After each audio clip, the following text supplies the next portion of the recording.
Hello everyone, स्वागत है आप सभी का एक बार फिर से लखनऊ गुरुकुल के यूट्यूब चैनल पे। ये हमारी इंपॉर्टेंट एमसीक्यू क्वेश्चंस की सीरीज़ है जिसमें हम लोग बीए सेकेंड सेमेस्टर के सोशोलॉजी के कुछ इंपॉर्टेंट एमसीक्यू क्वेश्चंस डिस्कस कर रहे हैं।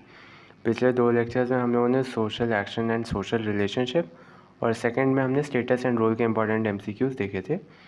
आज इस वीडियो में हम लोग social structures and social organisations के कुछ इंपॉर्टेंट एमसीक्यूज़ देखेंगे। ये वो एमसीक्यूज़ हैं जिनके आने की संभावना आपके एग्ज़ाम्स में सबसे ज़्यादा है, तो इनको मत मिस करिएगा। इसके अलावा आप जितना पढ़ के जाएंगे उतना तो बेहतर है ही। तो आसान सा है बहुत चैप्टर, ठीक है, कुछ बहुत ज़्यादा ऐसा मुश्किल है नहीं इसमें, बट इम्पॉर्टेंट है। तो शुरू करते हैं। पहला जो आपका क्वेश्चन है वो है कि निम्नलिखित में से कौन सामाजिक संरचना का तत्व नहीं है?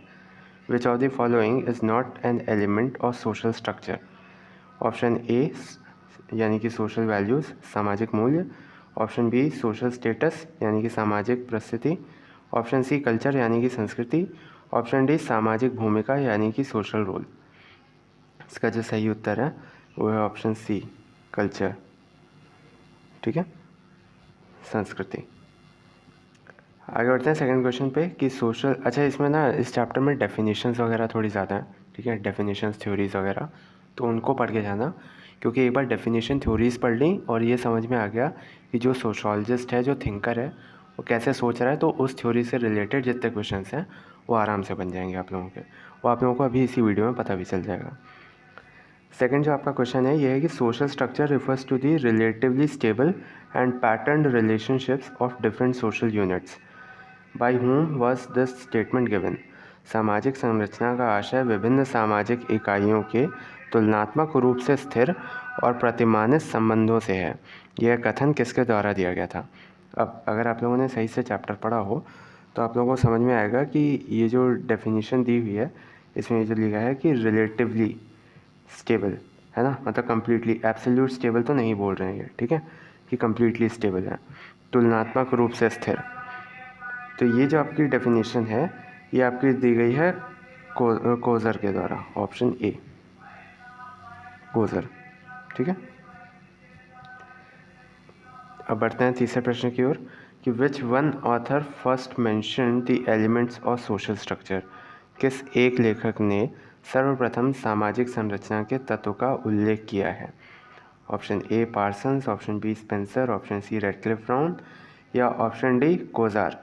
तो इसका जो सही उत्तर है आपका वो है option number C, which is Radcliffe Brown. बढ़ते हैं अगले प्रश्न की ओर, फोर्थ क्वेश्चन कि what situation does social structure create from different units? सामाजिक संरचना विभिन्न इकाइयों से बनने वाली किस स्थिति का बोध कराती है? ऑप्शन ए परम्यूटेशन यानी कि एक क्रमबद्धता। ऑप्शन बी एक व्यवस्था यानी कि अ सिस्टम। ऑप्शन सी एक उप संरचना यानी कि अ सब स्ट्रक्चर। ऑप्शन डी काल्पनिक यानी कि इमेजिनरी। तो क्वेश्चन इसका जो आपका सही आंसर है वो है आपका ऑप्शन ए यानी कि परम्यूटेशन, एक क्रमबद्धता का बोध कराती है। प्रश्न संख्या 5 है आपकी, what situation does social structure create from, एक सेकेंड, हाँ सेम क्वेश्चन हैं बस ऑप्शन अलग है इसके, कि what situation does social structure create from different units?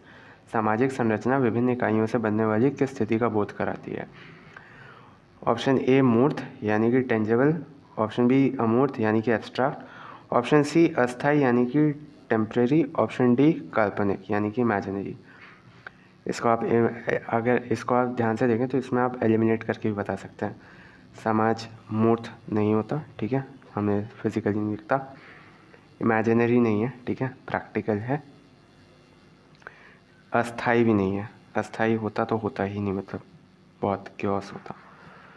इसका जो सही उत्तर है आपका वो है option B, which is abstract यानी कि अमूर्त, ठीक है। तो आसान से क्वेश्चन आप थोड़ा सा सोचेंगे, लॉजिक अप्लाई करेंगे तो अपने आप समझ में आ जाएगा। क्वेश्चन नंबर 6 है कि विच scholar has mentioned mechanically structure society? यांत्रिक संरचना वाले समाज का उल्लेख किस विद्वान ने किया है? देखा, अब इसमें कुछ ऐसा समझाने वाला नहीं है, आपको डेफिनेशंस और थ्योरीज ही पढ़नी पड़ेंगी किताब से, ठीक है। तो इसमें आपके ऑप्शन हैं, option A Weber, option B Radcliffe Brown, option C Coser या ऑप्शन डी दुर्खेम, ठीक है। तो इसका जो आपका सही उत्तर है वो है ऑप्शन डी दुर्खेम, ठीक है। थ्योरी इंपॉर्टेंट भी है तो इसको पढ़ लेना, ठीक है। क्वेश्चन नंबर 7 पे आते हैं कि who explained social structure as ordering of social forces.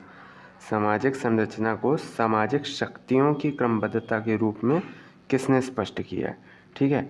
इसका जो आपके ऑप्शंस हैं, option A Murdock, option B Merton, option C Karl Mannheim, option D Karl Marx, ठीक है। अगेन इसका जो आपका सही आंसर है ये है कार्ल मानहीम, ऑप्शन सी, ठीक है। अब क्वेश्चन नंबर 8, देखो सब स्टेटमेंट बेस्ड और थ्योरी बेस्ड ही क्वेश्चन हैं, ठीक है। इसमें social organisation is the condition in which various institutions of a society are working according to the objectives accepted and predetermined by the society. What is the name of the author who gave this definition, ठीक है। सामाजिक संगठन वह दशा है जिसमें एक समाज की विभिन्न संस्थाएं समाज द्वारा स्वीकृत और पूर्व निर्धारित उद्देश्यों के अनुसार कार्य कर रही होती है। यह परिभाषा देने वाले लेखक का क्या नाम है? Option A Parsons, option B Elliott and Merrill, option C यूटर तथा हार्ट, ऑप्शन डी है आपका फेयरचाइल्ड, ठीक है। इसका जो आपका सही उत्तर है ये है option number A which is Parsons, ठीक है। हाँ, option A Parsons. Question number 9 है आपका कि which one of the following elements is not related to the concept of social organisation. निम्नांकित में से कौन सा एक तत्व सामाजिक संगठन की अवधारणा से संबंधित नहीं है?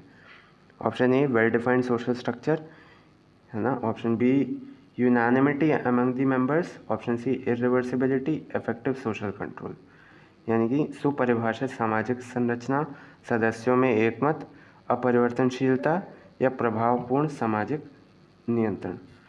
या देखो मेरे हिसाब से इसमें तो बहुत ज़्यादा मतलब आपको टेक्निकल थ्योरीज वगैरह पढ़ने की ज़रूरत नहीं है। अगर आप थोड़ा सा भी कॉन्शियसली सोसाइटी को ऑब्जर्व करोगे तो आपको इसका आंसर पता चल जाएगा। Irreversibility is the right answer. Irreversibility जो है ये आपकी सोशल ऑर्गेनाइजेशन के कॉन्सेप्ट से रिलेटेड नहीं है, ठीक है। कैसे भी रिलेटेड नहीं है, ऑब्वियसली आप सोच भी नहीं सकते क्यों रिलेट करेगी, कहाँ से, क्योंकि नहीं करेगी। क्वेश्चन नंबर 10 है आपका कि which one of the following conditions is related to the nature of social organisation. निम्नांकित में से कौन सी एक दशा सामाजिक संगठन की प्रकृति से संबंधित है? Functional unity, developed economy, political socialisation, commitment to religious believes, यानी कि कार्यात्मक एकता, विकसित अर्थव्यवस्था, राजनीतिक समाजीकरण, धार्मिक मान्यताओं के प्रति कटिबद्धता। इसका जो आपका सही उत्तर है ये है ऑप्शन ए फंक्शनल यूनिटी, कार्यात्मक एकता, ठीक है। अब आगे बढ़ते हैं question number 11। Social system is an organised system of actions that involves the interactions of many actors. The name of the author लिखा हुआ है बट द क्वेश्चन इज कि this statement is given by. सामाजिक व्यवस्था क्रिया की एक संगठित प्रणाली है जिसमें बहुत से कर्ताओं की अंतरक्रियाओं का समावेश होता है। ये कथन किसके द्वारा दिया गया, ठीक है। Option A Parsons, option B Jones, option C Loomis, option D Merton, ठीक है। तो अब तक हम लोग जितना पढ़े हैं आपको समझ में आ ही गया होगा। इसका आंसर जो है वो है ऑप्शन ए पार्सन्स। प्रश्न संख्या, देखा मैंने जैसा स्टार्टिंग में बोला था कि अगर आपको थ्योरी और डेफिनेशन समझ में आ गई कि विचार क्या हैं, जो भी समाजशास्त्री है या विचारक है उसके विचार कैसे हैं, क्या प्रवृत्ति है, तो आप उससे संबंधित किसी भी सवाल का जवाब बड़ी आसानी से दे सकते हैं। जनरली स्टेटमेंट बेस्ड ही क्वेश्चन पूछेगा कि ये स्टेटमेंट किसके द्वारा दिया गया, ये डेफिनेशन किसके द्वारा दी गई है, तो पढ़ के जाइएगा आप। अब बढ़ते हैं आपके प्रश्न संख्या 11 हो गया, हाँ 12 पे बढ़ते हैं कि the name of the main thinker who discuss the organic system, यानी कि सावयवी व्यवस्था की विवेचना करने वाले प्रमुख विचारक का नाम क्या है? Max Weber, Talcott Parsons, Herbert Spencer, John Mackie. ठीक है, इसका जो आपका सही उत्तर है ये है option C, Herbert Spencer. Important theory है हर्बर्ट स्पेंसर की। ठीक है, सावयवी व्यवस्था आपने पहले भी पढ़ी होगी, या सॉरी आपका सेकेंड सेमेस्टर है, आप लोग पढ़ेंगे आगे जाके और इसको डीप में। अभी के लिए इतना रट लीजिए कि हर्बर्ट स्पेंसर की थ्योरी है। The name of the author of the book the social system is Robert Merton, Emile Durkheim, C Anderson या डी पार्सन्स। इसका जो आपका सही उत्तर है ये है ऑप्शन डी, पार्सन्स। ठीक है, पार्सन्स की थ्योरी ज़्यादा इंपॉर्टेंट है इसमें। आते हैं क्वेश्चन नंबर 14 के पे के कि fill in the blanks in the following statement by choosing the appropriate option. Statement है आपका the main parameter of social system is.